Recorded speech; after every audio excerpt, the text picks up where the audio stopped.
Hey guys, welcome back to our channel. So in this guide, I'm going to show you how to edit videos on your iPad. First, you'll need a video editing app. I recommend exploring options like iMovie, which is popular but with some limitations, or CapCut. I had CapCut installed in my iPad, and once you have installed as well, you can open the app and start with a new project by tapping on the plus button in the top. Then import a video clip that you want to edit.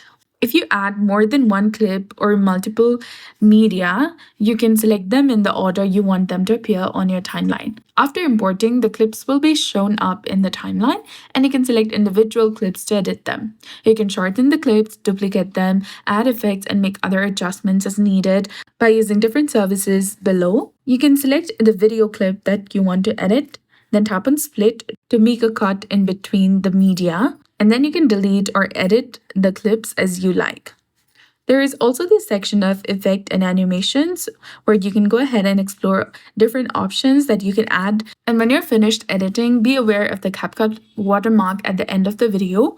You can choose to keep it or remove it according to your preference. If you want to go ahead and delete it, select the clip and then select delete from the bottom. Finally, tap on export button in the top right corner, and this will combine your clips into a single video and save it in your iPad's photo gallery. So that's it. I hope you found this video helpful. If you did, please like, share, and subscribe. Thanks for watching. We'll see you again in the next one.